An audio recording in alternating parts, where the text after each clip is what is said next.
ಹಾನ್ಗಲ್, ಪುಷ್ಪಾ ಇಡಿಗೆ.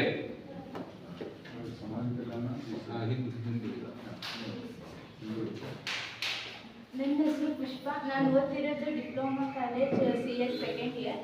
ನಾನು post matric girl hostel ಹಾನಗಲ್ನಿಂದ ಬಂದಿದ್ದೇನೆ. ಸಂವಿಧಾನ ಅನ್ನೋದೇನು? ಸಂವಿಧಾನ ಅನ್ನೋದು ಎಲ್ಲರ ಪ್ರತಿಯೊಬ್ಬರ ಜೀವನದಲ್ಲೂ ಮುಖ್ಯ. ಹಾಗೆ ನಮ್ಮೆಲ್ಲರಿಗೂ ಗೊತ್ತಿದೆ ಸಂವಿಧಾನ ಅಂದ್ರೆ ಏನು ಅಂತ. ಆದರೆ ಬೇರೆ ಪ್ರದೇಶಗಳಲ್ಲಿ ಇನ್ನೂ ಕೆಲವು ಜನ ಅದು ಗೊತ್ತಾಗಿಲ್ಲ, ಅಂತವರಿಗೆ ನಾವು ಅರಿವು ಮೂಡಿಸ್ಬೇಕು. ಸಂವಿಧಾನ ಅನ್ನೋದು ಒಂದು ದೇಶದ ಚೌಕಟ್ಟು ಇದ್ದಾಗೆ. ಸಂವಿಧಾನ ಎಲ್ಲ ದೇಶದಲ್ಲೂ ರಚನೆ ಮಾಡಿದ್ದಾರೆ, ನಮ್ಮ ದೇಶದಾಗ ಅಷ್ಟೇ ಬೇರೆ ಎಲ್ಲ ದೇಶದಲ್ಲೂ ಮಾಡಿದ್ದಾರೆ. ಯಾಕಂದ್ರೆ ಒಂದು ದೇಶದ ಜನರನ್ನು ಆಳಲು ಸರ್ಕಾರದ ಮೂಲವೇ ಸಂವಿಧಾನ ಅಂತ ಹೇಳ್ಬೋದು. ಹೆಂಗ್ ಆಳ್ತಾರೆ ಅಂತ ಅಂದ್ರೆ ಒಂದು ಶಾಸಕಾಂಗ, ಕಾರ್ಯಾಂಗ, ಈ ಅಂಗಗಳನ್ನ ಇಟ್ಟುಕೊಂಡು ಆ ಮೂರು ಅಂಗಗಳಿಗೆ ಒಂದು ಜವಾಬ್ದಾರಿಯನ್ನು ಕೊಟ್ಟಿದೆ. ಮತ್ತು ಆ ಮೂರು ಅಂಗಗಳಿಗೆ ಯಾರ್ಯಾರು ಬರ್ತಾರೆ? ರಾಷ್ಟ್ರಪತಿ, ಪ್ರಧಾನಮಂತ್ರಿ, ಮುಖ್ಯಮಂತ್ರಿ, ಇವರೆಲ್ಲರೂ ಬರ್ತಾರೆ. ನಮ್ಮ ಸರ್ಕಾರ ಕೆಲವು ಕಾನೂನುಗಳನ್ನು ತರುತ್ತೆ. ಈ ಎಲ್ಲ ಕಾನೂನುಗಳು ಹಂಗೆ ತರೋದ. ಇವೆಲ್ಲ ಕಾನೂನುಗಳು ಏನಾಗಿರ್ಬೇಕಂದ್ರೆ ಸಂವಿಧಾನಬದ್ಧವಾಗಿ ಇರಬೇಕು. ಇದಕ್ಕೆ ನಮಗೇನಂತ ಆಗ್ತೈತಪ್ಪ ಅಂದ್ರೆ ಸಂವಿಧಾನ ಅನ್ನೋದು ದೇಶದ ಎಲ್ಲ ಕಾನೂನಿಗಿಂತಲೂ ಹೆಚ್ಚಿನ ಸ್ಥಾನ ಪಡ್ಕೊಂಡೈತೆ ಅಂದು. ನಮ್ಮ ಸಂವಿಧಾನದಲ್ಲಿ ಈಗ 395 ವಿಧಿಗಳಿದ್ದಾವೆ. ಈಗ 449 ವಿಧಿಗಳಾಗಿದ್ದಾವೆ. ಈ 395 ವಿಧಿಗಳನ್ನ ಎಲ್ಲ ಮಾನವರಿಗೆ ಕೊಟ್ಟಿಲ್ಲ. ಅದ್ರಲ್ಲಿ ಏನ್ ಮಾಡಿದ್ದಾರೆ ಅಂದ್ರೆ ಸಂವಿಧಾನದಲ್ಲಿ 245ರಿಂದ 261 ವಿಧಿಗಳನ್ನ ಏನ್ ಮಾಡ್ಯಾರು ಕೇಂದ್ರ ಮತ್ತು ರಾಜ್ಯ ಸರ್ಕಾರಗಳಿಗೆ ಹಂಚಿಕೊಂಡಿದ್ದಾರೆ. ಈ ಎರಡು ಅಧಿಕಾರನ ಹಂಚಿಕೊಂಡಿದ್ದಾರೆ. ಮತ್ತೆ ಕೇಂದ್ರ ಸರ್ಕಾರ ಮತ್ತು ರಾಜ್ಯ ಸರ್ಕಾರ ಅಧಿಕಾರವನ್ನು ಕೇಂದ್ರ ಪಟ್ಟಿ, ರಾಜ್ಯ ಪಟ್ಟಿ ಮತ್ತು ಸಮರ್ಥ ಪಟ್ಟಿ ಎಂದು ಮಾಡಲಾಗಿದೆ. ಯಾಕಂತ ಅಂದ್ರೆ ಇದು ನಮ್ಮ ರಾಜ್ಯದ ಒಕ್ಕೂಟ.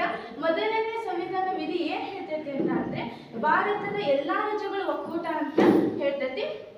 ಮತ್ತೆ ಕೆಲವು ರಾಜ್ಯಗಳು ಕೆಲವು ನಿಯಮಗಳ, ನೀತಿಗಳನ್ನು ತತ್ವ ಪಾಲಿಸ್ತವು.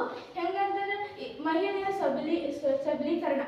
ಅವಾಗೆಲ್ಲ ಹೆಂಗಿತ್ತು ಅಂತ ಅಂದ್ರೆ ಮಹಿಳೆಯರು ಎಷ್ಟೇ ದುಡಿದ್ರು ಕೂಡ ಅವ್ರಿಗೆ ಕಡಿಮೆ ವೇತನ ಕೊಡೋದು, ಈ ತರ ಎಲ್ಲ ಮಾಡ್ತಿದ್ರು. ಈ ತರ ಯಾರಿಗೂ ಮಾಡಬಾರ್ದು. ಎಲ್ಲ ಸ್ತ್ರೀಯರಿಗೂ ಪುರುಷರಿಗೂ ಸಮಾನವಾದ ಹಕ್ಕನ್ನು ಕೊಡ್ಬೇಕು, ಅವ್ರಿಗೆ ಸಮಾನವಾದ ಕೆಲಸವನ್ನ ಕೊಡಬೇಕು ಅಂತ ಹೇಳಿ ಅವಾಗಿನ ಅವ್ರು ಮಾಡುವಂತ ಕೆಲಸದ ಮೇಲೆ ಅವರಿಗೆ ವೇತನವನ್ನ ಕೊಟ್ಟರು.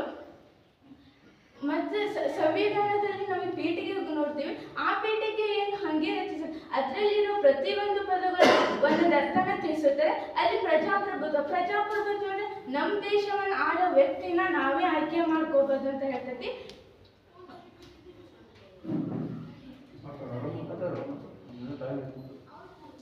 ಈ ತರ ಎಲ್ಲ ಹೇಳ್ತೈತಿ.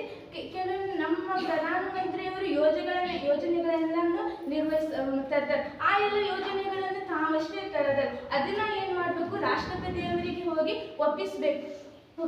ಆದ್ರೆ ಎಷ್ಟನೇ ವಿಧಿ ಅಂದ್ರೆ 78ನೇ ವಿಧಿ. 77ನೇ ವಿಧಿ ಅದೇನಂದ್ರೆ ಸರ್ಕಾರದ ವ್ಯವಹಾರ ಅಂತ ಹೇಳ್ತೇವೆ. ಏನಂತಂದ್ರೆ ಈ ಪ್ರಧಾನಮಂತ್ರಿ ಒಂದು ಭಾರತಕ್ಕೆ ಏನೋ ಯೋಜನೆಯನ್ನ ನಿರ್ಮಿಸ್ಬೇಕಂದ್ರೆ ಹೋಗಿ ರಾಷ್ಟ್ರಪತಿಯವರು ಕೇಳಬೇಕು. ಇದು 78ನೇ ವಿಧಿ ಅಂತ ಹೇಳ್ತಾರೆ. ಅವರು ತಮ್ಮ ಹಕ್ಕುಗಳನ್ನ ತಮ್ಮದು ಅಧಿಕಾರವನ್ನ ಚಲಾಯಿಸಬಹುದು ಹೇಗೆ ಅಂತ ಅಂದು ಈ ತರ ಎಲ್ಲ ಅಧಿಕಾರವನ್ನು ನಮ್ಮ ಸಂವಿಧಾನ ರಾಷ್ಟ್ರಪತಿಯವರಿಗಾಗಲಿ, ಪ್ರಧಾನಮಂತ್ರಿ ಈ ತರ ಎಲ್ಲರಿಗೂ ನೀಡಿದೆ. ಈಗ ಕೇಂದ್ರ ಮತ್ತು ರಾಜ್ಯ ಅಧಿಕಾರ ಹಂಚಿಕೆ ಇದೆ. ಜಾಸ್ತಿ ಕೇಂದ್ರ ಸರ್ಕಾರಕ್ಕೆ ಅಧಿಕಾರವನ್ನು ನೀಡಿದೆ. ಯಾಕಂದ್ರೆ ತುರ್ತು ಪರಿಸ್ಥಿತಿ ಅಂತ ಬಂದಾಗ ಇದನ್ನೆಲ್ಲ ಇಟ್ಕೊಂಡು ಆಳ್ಬೇಕಾಗಿರುತ್ತದೆ. ಮತ್ತೆ ಕೇಂದ್ರ ಸರ್ಕಾರ ಕಾಯ್ದೆಯನ್ನ ರಚನೆ ಮಾಡ್ತೈತಿ. ಇವೆಲ್ಲ ಕೇಂದ್ರ ಸರ್ಕಾರ ರಚನೆ ಮಾಡಿದ್ರೆ ರಾಜ್ಯ ಸರ್ಕಾರ ಕೇಳೋ ಹಾಗಿದೆ. ಹಾಗಾಗಿ ಯಾವಾಗಂದ್ರೆ ಸಂವಿಧಾನ ತಿದ್ದುಪಡಿ 1976ರಲ್ಲಿ ತರ್ತೈತಿ. ಅವಾಗ 131 ವಿಧಿಯನ್ನ ಸೇರಿಸ್ತಾರೆ. ಇಲ್ಲೇನಂತಂದ್ರೆ ಕೇಂದ್ರ ಸರ್ಕಾರ ರಚಿಸುವ ಯಾವುದೇ ಎಲ್ಲಾ ಕಾಯ್ದೆಯನ್ನು ಪ್ರಶ್ನಿಸುವ ಅಧಿಕಾರವನ್ನು ರಾಜ್ಯ ಸರ್ಕಾರಕ್ಕೆ ಕೊಡ್ತೈತಿ.